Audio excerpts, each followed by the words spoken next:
నమస్తే. గత కొంతకాలంగా దేశవ్యాప్తంగా ఒక సర్వత్రా చర్చ నడుస్తున్న అంశం ఏదైనా ఉందంటే డీలిమిటేషన్. ఇదే అంశం మీద ఈ మధ్య కాలంలో ఇది కొంచెం ఇంకా హాట్ టాపిక్‌గా మారింది. నిన్న దీనికి సంబంధించి కొంతమంది ముఖ్య నేతలు, పార్టీ అధినాయకులు, దాంతో పాటు మంత్రులు, ముఖ్యమంత్రులు కూడా ఒక మీటింగ్ ఏర్పాటు చేసుకోవడం జరిగింది. దీని గురించి మనతో పాటు మాట్లాడడానికి ప్రముఖ అనలిస్ట్ రామ్‌నాథ్ గారు ఉన్నారు. మాట్లాడే ప్రయత్నం చేద్దాం. నమస్తే అన్న. నమస్తే నవీన్. బాగున్నారా అన్న? గుడ్ గుడ్ అన్న, అసలు ఈ డీలిమిటేషన్ మీద ఏం చెప్తారు మీరు? అసలు అంటే మీ వ్యూహం ఏంది? అసలు గత కొంతకాలంగా చర్చ నడుస్తూ ఉన్నది ఎప్పటి నుంచో. మళ్ళీ ఈరోజు అంటే నిన్న మళ్ళీ ఒకసారి ఫైర్గా మంట మండే ప్రయత్నం చేసింది. ఇది ఏం చెప్తారన్న దీన్ని? సహజంగా డీలిమిటేషన్ అనేది మన రాజ్యాంగంలో ఉంది. మన కాన్స్టిట్యూషన్ ప్రకారం మనకు డీలిమిటేషన్ అనే ప్రక్రియ రాజ్యాంగబద్ధం. సో కాకపోతే ఏం జరిగిందంటే ఆ ప్రక్రియ ఈరోజు 2021 తర్వాత మనకు సెన్సెక్స్ జరగలేదు. అంటే కోవిడ్ కారణంగా సెన్సెక్స్ అనేది వాయిదా పడింది. అంటే 2026లో మనకు సెన్సెక్స్ జరుగుతుంది. అంటే సెన్సెక్స్ ఆధారంగా ఈ డీలిమిటేషన్ ప్రాసెస్ జరుగుతుంది.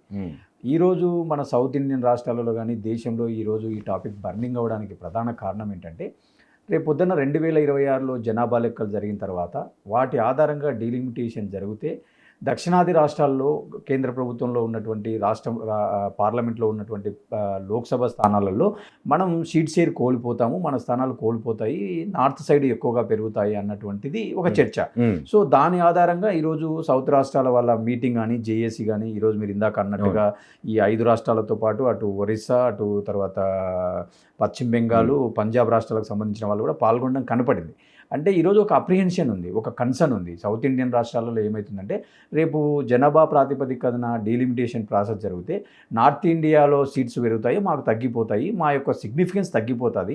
ఆల్రెడీ మా సిగ్నిఫికెన్స్ ఆర్థిక అంశాలలో మాకు ఇప్పటికే చాలా వరకు నష్టాలు జరుగుతున్నాయి.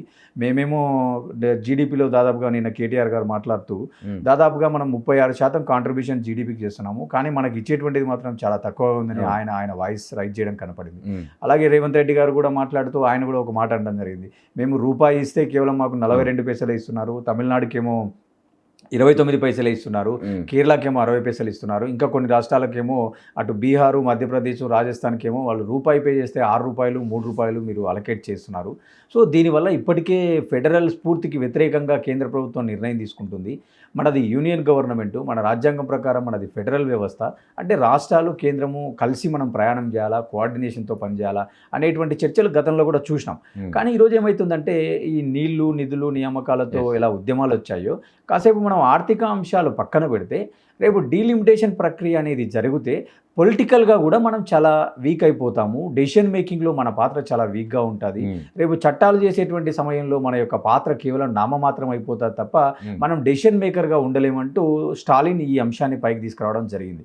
సో ఈ కోణంలో మళ్ళీ ఒకసారి ఈ డీలిమిటేషన్ ప్రక్రియ చర్చకు దారితీయడం దేశవ్యాప్తంగా జరుగుతుంది. అటు ఒకవైపు బీజేపీ వర్షన్ కానీ అటువైపు అమిత్ షా కానీ వాళ్ళు మాట్లాడుతూ ఏమంటున్నారంటే మీ స్థానాలు ఎక్కడా తగ్గిపోవు, ఖచ్చితంగా మీ స్థానాలు మీకు ఉంటాయి, మీరేం కంగారు పడాల్సిన అవసరం లేదని వాళ్ళు ఒక స్టేట్మెంట్స్ ఇస్తున్నారు. కానీ ఇక్కడ అప్రిహెన్షన్ ఏంటంటే అంటే ఈ ప్రాసెస్ మీరు ఎలా స్టార్ట్ చేస్తారు? దీంట్లో స్టేక్ హోల్డర్స్ అందరినీ సంప్రదిస్తారా లేదా, లేకపోతే మీ అంతకు మీరు ఒక డెసిషన్ తీసుకొని హడావుడిగా బిల్లు పార్లమెంట్లో ప్రవేశపెట్టి పాస్ చేసుకొని ఇంతకుముందు కొన్ని చట్టాలు చేసినట్టుగా చేస్తారు అనేటువంటి ఒక అపోహ, ఒక భయం ఉంది. కాబట్టి ఈరోజు గట్టిగా సౌత్ స్టేట్స్ నుంచి వాయిస్ వినపడుతుంటే మనం చూడాలి. అయితే ఇప్పుడు అమిత్ షా ఏదైతే చేసినటువంటి వ్యాఖ్యలు ఉన్నాయో మీరు ఎలాంటి భయపడొద్దు, మీ స్థానాలు అట్లాగే ఉంటాయి, మీకు తగ్గవు అని చెప్పి అమిత్ షా చెప్తా ఉంటే ఇటు నిన్న రేవంత్ రెడ్డి గారు పాల్గొని బీజేపీని మనం అడ్డుకోవాల్సిన ప్రయత్నం చేయాలి, అడ్డుకోవాలి, ఖచ్చితంగా దీని మీద స్టాండ్ తీసుకోవాలని చెప్పి రేవంత్ రెడ్డి అంటా ఉన్నాడు. ఎట్లా చూడొచ్చు అన్నది? అదే నేను ఏమంటానంటే ఇప్పుడు ఈరోజు కేంద్ర ప్రభుత్వం అనేటువంటిది ఖచ్చితంగా కొన్ని అంశాల్లో ఒంటెద్దు పోకట్లో పోతున్నారు. పార్లమెంట్లో కూడా చాలా హడావుడిగా బిల్లులు పెట్టడం, పాస్ చేయడం చాలా సందర్భాల్లో కనపడింది. ఇదే కోణంలో ఈరోజు ఈ అంశాన్ని కూడా వాళ్ళు పాస్ చేసేటువంటి ఇండికేషన్స్ ఎక్కడో అంది ఉంటాయి. పార్టీలకు ఇంటర్నల్గా అందడం వల్లనే ఈరోజు స్టాలిన్ అలర్ట్ అయ్యారు. అంటే ఆయన అలర్ట్ అవ్వడం వల్ల కొంత మనం వాయిస్ వినపడితే రేపు పొద్దున వాళ్ళు కూడా ఎక్కడో చోట హోల్డ్ అవుతారు కదా. లేకపోతే హడావుడిగా రేపు 2026లో సెన్సెక్స్ జరిగిపోతుంది. తర్వాత సెన్సెక్స్ తర్వాత ఆటోమేటిక్గా వాళ్ళ దగ్గర డేటా ఉంటుంది కాబట్టి డేటా ఆధారంగా ఏ రాష్ట్రానికి ఎన్ని స్థానాలు ప్రపోర్షనేట్గా చేయడం జరుగుతుంది. కానీ ఈరోజు అలా చేసుకుంటూ పోతే మన యొక్క ప్రాధాన్యత తగ్గిపోతుంది అనే ఒక భయం వల్ల ఈరోజు వీళ్ళు వాయిస్ వినిపిస్తున్నారు. అందువల్ల ఈరోజు ఏమైనా సౌత్ ఇండియా రాష్ట్రాలన్నీ ఒకటైనట్టుగా మనం భావించాలా. ఇప్పుడు రాష్ట్రంలో ఒక చర్చ నడుస్తూ ఉన్నది. అంటే కాంగ్రెస్ అధిష్టానం ఏదైతే ఉందో ఒక పాయింట్కి ఐదర్ ఎస్ ఆర్ నో అనే ఒక 2 అంశాలు ఉంటాయి. కానీ ఇది ఏది కాకుండా ఒక ఆ, తటస్థ వైఖరి కొనసాగిస్తూ ఉన్నది కాంగ్రెస్ అని చెప్పి చెప్తా అంటే ఉన్నారు. ఏం ఇప్పుడు చెప్తారు? కాంగ్రెస్ పార్టీ నేషనల్ లెవెల్లో వాళ్ళకు ఒక పాలసీ ఉంటుంది ఖచ్చితంగా. మ్మ్. అంటే డీలిమిటేషన్ ప్రాసెస్ పైన రాజ్యాంగం ఏం చెప్తుంది, అమెండ్మెంట్స్ ఏం చెప్తున్నాయి, మ్మ్. సో మనం ఏం తీసుకోవాలనేది వాళ్ళు ఖచ్చితంగా నేషనల్ లెవెల్లో ఏఐసిసి లెవెల్లో ఒక మీటింగ్ పెడతారు ఖచ్చితంగా. మ్మ్. అంటే ఈరోజు 2026 అంటే ఇంకా మనకు 2 years ఉంది, అవును. 1 year 1 ఉంది. year ఉంది. సో తర్వాత సెన్సెక్స్ జరగాలి. సెన్సెక్స్ జరిగిన తర్వాత కొంత యాక్టివిటీ స్పీడ్ అవుతుంది. మ్మ్. అంత లోపలనే ఇక్కడ స్టాలిన్ ఏం చేశాడంటే సౌత్ ఇండియా ఖచ్చితంగా నష్టపోతుందని కొంత ముందుగానే ఆయన అలర్ట్ అయ్యి ఆయన తీసుకున్న స్టెప్ వల్ల ఈరోజు కాంగ్రెస్లో ఉన్నటువంటి తమిళనాడులో కర్ణాటకలో కాంగ్రెస్ ఉంది, తెలంగాణలో కాంగ్రెస్ ఉంది. కాబట్టి as a chief ministers of Congress party తరపున వీళ్ళు వినపడినారు. మ్మ్. ఖచ్చితంగా వీళ్ళు ఇంటర్నల్గా ఈరోజు సౌత్ ఇండియా వరకు పరిమితమైన కూడా రేపు వీళ్ళ వాయిస్ను ఏఐసిసికి చెప్తారు. మ్మ్. సో ఖచ్చితంగా రేపు పొద్దున ఏఐసిసి కూడా ఏదో ఒక స్టాండ్ తీసుకోవాల్సి ఉంటుంది. మీరు అన్నట్టు ఏదో ఎస్ఆర్ నో అనేది చెప్పాలి. మ్మ్. కాకపోతే ఈ రోజే ఏఐసిసి చెప్పదు. మ్మ్. ఎందుకంటే ఏఐసిసి అనేది కూడా కేంద్ర ప్రభుత్వం లాగా మొత్తం అన్ని రాష్ట్రాలకు కన్సల్టేషన్ తీసుకోవాలి. కాబట్టి ఒక సౌత్ ఇండియా వాయిస్ని వాళ్ళు ఎస్ అనే పరిస్థితి ఉండదు. కాబట్టి మిగతా రాష్ట్రాల నాయకులతో మిగతా రాష్ట్రాల పీసీసీలతో కూడా వాళ్ళు మాట్లాడాలి. కాబట్టి మ్మ్. స్ట్రైట్ అవే ఒక స్టాండ్ చెప్పలేరు అనేది నా భావన. దక్షిణాది రాష్ట్రాలకు పూర్తిగా అన్యాయం జరుగుతుందని చెప్పి అందరికీ ఇన్విటేషన్లు ఇచ్చి నిన్న ఒక మీటింగ్ ఏర్పాటు చేసుకున్నారు. దాంట్లో భాగంగా ఏపీకి సంబంధించి కూడా ఇన్విటేషన్ వెళ్ళింది. అటు జగన్కు కానీ, చంద్రబాబుకు కానీ, షర్మిలకు కానీ, డిప్యూటీ సీఎంకు కానీ, పవన్ కళ్యాణ్. కానీ వీళ్ళెవ్వరూ ఆంధ్ర నుంచి పాల్గొనలేదు. ఎందుకు అనుకోవచ్చు అన్న? అదే వీళ్ళు ఏంటంటే ఇప్పుడు ఆంధ్రాలో పాలిటిక్స్ ఎట్లా అయిపోయిందంటే ఓటేసినా బీజేపీకి ఓటేసినట్టే అన్నట్టుగా మనం ఏపీ రాజకీయాలు చూస్తున్నాం. సరే మీరు 2014 నుంచి ఆంధ్రప్రదేశ్ రాజకీయాలను మీరు కేంద్ర స్థాయిలో పరిశీలిస్తే అటు చంద్రబాబు నాయుడు 2014లో ఉన్నా కూడా వాళ్ళు కూటమిలో ఉన్నారు ఆ రోజు. సరే 16లో బయటకు వచ్చారు, కొంత తటస్థ వైఖరిలో ఉన్నారు. తర్వాత తీసుకుంటే అంటే బీజేపీకి కొంత దూరంగా ఉన్నారు. మళ్ళీ 19లో ఏం జరిగింది, జగన్మోహన్ రెడ్డి అధికారంలోకి వచ్చినాడు, ప్రత్యేక హోదా ఇవన్నీ పక్కకి వెళ్ళిపోయినాయి. కేంద్ర ప్రభుత్వంలో ఏ బిల్లు ప్రవేశపెట్టినా కూడా బీజేపీ పార్టీకి ఆయన మద్దతు మనకు కనపడింది ఆ రోజు. సో ఈరోజు చంద్రబాబు నాయుడు మళ్ళీ తిరిగి కూటమిలో ఉన్నాడు. అంటే 2014 నుంచి ఆంధ్రప్రదేశ్లో మనం ఎవరికి ఓటేసినా కూడా ఆబ్వియస్గా అది బీజేపీకి ఓటేసినట్టుగానే కనపడుతుంది. ఈరోజు బీజేపీకి కొంత వ్యతిరేకంగా ఉన్నటువంటి వర్గాలు అక్కడ మీటింగ్ కండక్ట్ చేస్తున్నాయి. సో ఆ వర్గాలకు మనం వెళ్తే గినక ఎలాంటి తప్పుడు సంకేతాలు వెళ్తాయో అనేది చంద్రబాబు నాయుడు కూటమి వర్గ భావనగా చూడొచ్చు. వేరే జగన్మోహన్ రెడ్డి విషయంలో తీసుకుంటే ఆయన ఖచ్చితంగా వెళ్ళాలి. ఇప్పుడు ఈరోజు అపోజిషన్లో ఉన్నాడు, ప్రతిపక్షంలో ఉన్నాడు, ఖచ్చితంగా వెళ్ళి ఒక రిప్రజెంటేషన్ ఇచ్చి ఆయన వాయిస్ కూడా వినిపించి ఉంటే కొంత బాగుండేది. కానీ ఆయన ఏం చేసినాడు, అదే రోజు ప్రధానమంత్రికి ఒక లెటర్ అంటూ వాళ్ళ మీడియాలో వాళ్ళ కథనాలలో జగన్మోహన్ రెడ్డి గారి ఒక సుదీర్ఘ లేఖ బయటకు వచ్చింది. అంటే ఆయన కూడా ఏం ఒక ఒపీనియన్ చెప్పడం జరిగింది. అంటే 1971 సెన్సెక్స్ ప్రకారమే రేపు పొద్దున్న డీలిమిటేషన్ జరగాల తప్ప 2026లో జరిగే సెన్సెక్స్ ప్రకారం డీలిమిటేషన్ జరగకూడదు అనేటువంటిది మా పార్టీ యొక్క అభిప్రాయము. దీన్ని ప్రధానమంత్రి గారు కన్సిడరేషన్లోకి తీసుకోవాలా, ఖచ్చితంగా అందరినీ కన్సల్ట్ చేయాలంటూ ఒక లేఖ రిలీజ్ చేయడం జరిగింది. కానీ పొలిటికల్గా నేను ఏమంటానంటే ఇలాంటి సమావేశాలు జరిగినప్పుడు ఖచ్చితంగా మీరు గతంలో హిస్టరీలో తీసుకుంటే తమిళనాడు వాళ్ళే ఇలాంటి అంశాలలో కొంత ముందు అంటే ఆ రోజు కరుణానిధి కూడా చాలా అంశాలలో హిస్టారిక్ నెసెసిటీ అన్నట్టుగా, అంటే in the interest of country as well as in the interest of nation కొన్ని చారిత్రక ఘటనలకు కొంత వ్యతిరేకంగా పోరాడినటువంటి నేపథ్యం తమిళనాడుకు ఉంది. సో అలాంటి ఒక హిస్టారిక్ మూమెంట్లో జగన్మోహన్ రెడ్డి భాగం కావాల్సింది ఉండగా ఆయన కొంత లెటర్ రాసి కొంత సైడ్ అయినట్టుగా మనకు కనపడింది.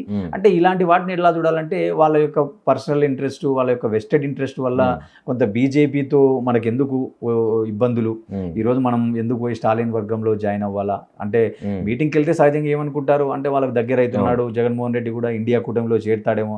ఆల్రెడీ నిన్నటి నుంచే వార్తలు వస్తున్నాయి, బీఆర్ఎస్ కూడా ఇండియా కూటమిలో కేటీఆర్ పాల్గొనడం వల్ల. అంటే సో ఇలాంటి పొలిటికల్ కంపల్షన్స్ కు చర్చ దారి తీస్తుంది అనే ఉద్దేశంగా వాళ్ళ వ్యూహాలు వాళ్ళకు ఉండొచ్చు. కానీ నేనేమంటానంటే ఒక సౌత్ ఇండియా రాష్ట్రాల అంశం కాబట్టి ఖచ్చితంగా హాజరైంటే బాగుండేది. ఈరోజు చంద్రబాబు నాయుడు కూడా ఆయన వెళ్ళకపోయినా కూడా ఎవరో ఒక ఇద్దరు మినిస్టర్లను పంపించి మా ఒపీనియన్ ఇది, రేపొద్దున ఖచ్చితంగా మేము డీలిమిటేషన్ ప్రాసెస్ వస్తే మా అభిప్రాయాన్ని మేము ఖచ్చితంగా చెప్తాము, మేము ఈరోజు మీ అభిప్రాయంతో ఏకీభవిస్తున్నామని ఒక నోట్ లాంటిది ఇచ్చి ఉంటే ఈరోజు కనీసం సౌత్ ఇండియా ఒక బలంగా ఉంది, రేపు పొద్దున కేంద్రం ఏదైనా తీసుకుపోయే బలమైన నిర్ణయాలను కొంత వ్యతిరేకించడానికి సౌత్ ఇండియాలో కూడా ఒక వర్గం బలంగా ఉంది అనే ఒక మెసేజ్ ఇక్కడి ప్రజలకు వెళ్ళేది. కానీ ఈరోజు అటు ఏపీ కాంగ్రెస్ కానీ, అటు ఏపీ టీడీపీ కానీ, అటు ఏపీ బీజేపీ కానీ ఎవరు కానీ ఈరోజు తమిళనాడులోని ఆ యొక్క జేఏసీ మీటింగ్కి వెళ్ళకపోవడం అనేది ఎంతో కొంత నిరాశగానే చూడాలి మనం. దీనికి సంబంధించి బీజేపీ మీద వస్తున్న నెగిటివిటీని ఎట్లా చూస్తారన్న?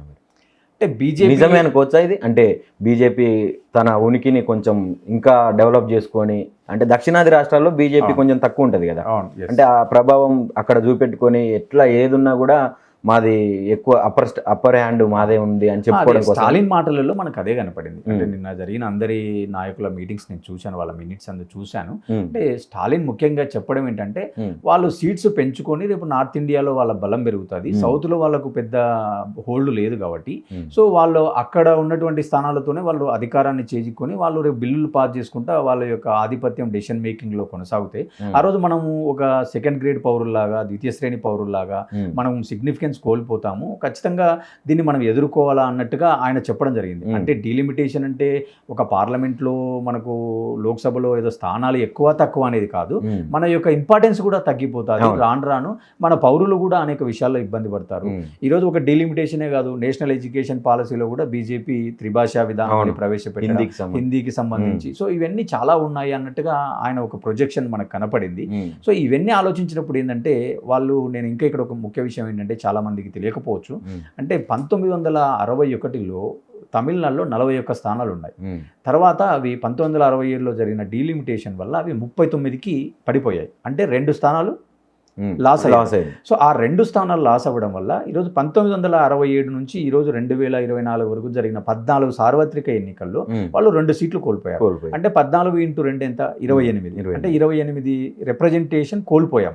అంటే ఒక పర్ హెడ్కు 200 వేసుకున్నా 28 × 400 వేసుకుంటే దాదాపుగా 5,600 కోట్లు మేము కేంద్ర ప్రభుత్వం నుంచి కోల్పోయామని చెప్పి ఆ రోజు తమిళనాడులోని ఒక హైకోర్టు తీర్పు ఇవ్వడం, అలాగే తమిళనాడులో ఒక డెలిగేషన్, ఒక చర్చ జరిగింది దీనిపైన. అంటే రేపు పొద్దున మనకు తగ్గిపోతే మనము నిధులు కోల్పోతాము, మన ఇంపార్టెన్స్ కోల్పోతాము. ఆ రోజు 1999లో వాజ్పేయి గారి ప్రభుత్వం కేవలం 1 ఓటుతో కోల్పోయింది విశ్వాసాన్ని. ఆ రోజు 269 ఆయనకు వ్యతిరేకంగా, 2070 అనుకూలంగా రాకపోవడం వల్ల ఆ రోజు ఏం జరిగింది? ప్రభుత్వం కూలిపోయింది. ఆయన విశ్వాస తీర్మానం ప్రవేశపెడితే విశ్వాస తీర్మానానికి వ్యతిరేకంగా 2070 వచ్చాయి, 270 వచ్చాయి. సో అక్కడ ఆపోజిట్లో 269 రావడం, అంటే ఒక్కటే డిఫరెన్స్. సో దానివల్ల ఏమైంది? ప్రభుత్వం కూలిపోయింది. సో అందువల్ల నేనేమంటానంటే ఈరోజు 1 ఓటు కూడా, 1 స్థానం కూడా చాలా కీలకం. రేపొద్దున మేము కోల్పోతే మా యొక్క సిగ్నిఫికెన్స్ కోల్పోతుంది అనేది ప్రధాన చర్చ, ప్రధాన డిమాండ్. అయితే ఒకవేళ డీలిమిటేషన్ జరిగితే మేము స్వాగతిస్తున్నాం అని చెప్పి కూడా నిన్న మీటింగ్లో చెప్పారు. ఫెయిర్ డీలిమిటేషన్ కావాలని చెప్తున్నారు. అంటే మీరేం చెప్తారన్న? నిజంగా డీలిమిటేషన్ జరిగితే మనకు నష్టపోకుండా, దక్షిణాది రాష్ట్రాలు అయినా నష్టపోకుండా ఎట్లా జరగవచ్చు అసలు డీలిమిటేషన్? అంటే ఒకవేళ జరిగితే ఏంటి, జరిగితే ఎలా జరగాలి అనే ప్రశ్న మనం ఒకసారి కన్సిడరేషన్ తీసుకుంటే, ఈరోజు అందరికీ ఒక భయం ఉంది, మన సీట్లు తగ్గిపోతాయి. వాళ్ళు తగ్గిపోవు అంటూనే అమిత్ షా ఏమంటున్నాడు? తగ్గవు, మీకేం భయం లేదు. కానీ భయం లేదంటూనే అక్కడ ఒక భయం ఉంది.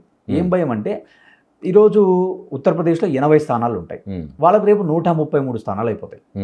మనకేమో ఈరోజు తమిళనాడులో 41 ఉంటే కేవలం 44, 45 అవుతాయి. 39 ఉన్నాయి, 43, 42 అవుతాయి. ఇప్పుడు ఆంధ్రప్రదేశ్లో 26 కాస్త ఒక 30, 32 అవుతాయి. ఈరోజు తెలంగాణలో 16 కాస్త 20, 21 అవుతాయి. అంటే మనకు పెరిగే ప్రపోర్షన్ చూడండి, వాళ్ళకు పెరిగే ప్రపోర్షన్ చూడండి, చాలా డిఫరెన్స్ ఉంది. సో దీనివల్ల ఖచ్చితంగా మనము డెసిషన్ మేకింగ్లో వీక్ అవుతాం. అలా జరగకుండా చూడాలంటే ఏం చేయాలా? ఖచ్చితంగా ఏదో ఒక సీలింగ్ పెట్టాలా. అంటే జనాభాతో సంబంధం లేకుండా ఒక పెద్ద రాష్ట్రానికి ఇంతే ఉంటాయి, ఒక చిన్న రాష్ట్రానికి ఇంతే ఉంటాయి. ఇప్పుడు అసెంబ్లీల వరకు తీసుకుంటే ఒక చిన్న రాష్ట్రం అంటే మనకు ఈరోజు అసెంబ్లీ స్థానాలు 60 ఖచ్చితంగా ఉండాలి. ఇప్పుడు ఢిల్లీ చిన్న రాష్ట్రమే, హర్యానా చిన్న రాష్ట్రమే, తర్వాత ఈశాన్య రాష్ట్రాలన్నీ చాలా చిన్న రాష్ట్రం. అక్కడ మనకు ఒక సీలింగ్ ఉంటుంది. అంటే మినిమం అసెంబ్లీ స్థానాలు 60 ఉంటాయి, పార్లమెంటు స్థానాలు అయితే మ్యాక్సిమం 2 or 3 ఉంటాయి. సో అలా ఒక సీలింగ్ ఉంటుంది. సో అలా మనం పెద్ద రాష్ట్రానికి, అంటే ఒక 7 కోట్లు, 10 కోట్లు, 15 కోట్లు, 10 కోట్లు జనాభా దాటిన రాష్ట్రానికి ఇంతకంటే ఎక్కువ ఉండకూడదు. అట్లా ఒక మెథడాలజీ ఉంటుంది. అంటే నేనేమంటానంటే ప్రతి ప్రాబ్లంకు ఒక సొల్యూషన్ ఉంటుంది. ఈరోజు జమిలీ ఎన్నికలు కూడా జరుగుతున్నాయి, జమిలీ ఎన్నికల చర్చ కూడా జరుగుతుంది. దాని మీద రాష్ట్రపతికి కోవింద్ కమిటీ రిపోర్ట్ కూడా ఇచ్చింది. సో అలాగనే ఈ డీలిమిటేషన్ కూడా వాళ్ళు ఒక 4-5 ప్రపోజల్స్ను చర్చ తీసుకోవాలా, సమాజంలో చర్చ జరగాల, ఒక బెస్ట్ ప్రాక్టీస్ను, ఒక బెస్ట్ మోడల్ను వాళ్ళు కనిపెట్టాలా. అంటే చర్చల ద్వారానే ఏదైనా ఒక సమస్యకు పరిష్కారం వస్తుంది అనేది నా భావన. అయితే ఇప్పుడు ఈ దక్షిణాది రాష్ట్రాల జేఏసీ మీటింగ్ ఏదైతే ఉందో దీనికి సంబంధించి బీజేపీ స్పందించే అవకాశం ఏమైనా ఉందనుకో. ఆల్రెడీ కిషన్ రెడ్డి గారు నిన్న అన్నారు కదా, మీరు ఎందుకు ఉలిక్కి పడుతున్నారు, ఇంకా ప్రాసెసే స్టార్ట్ కాలేదు అన్నట్టుగా ఆయన మాట్లాడడం జరిగింది.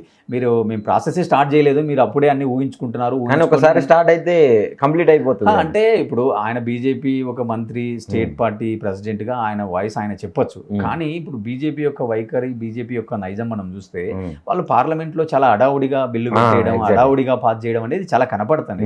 ఈరోజు వక్స్ బిల్లే కావచ్చు, లేదా అంతకు ముందు సిఏఏ కావచ్చు, చాలా అనేక చట్టాలు 370 కావచ్చు, వాట్ ఎవర్.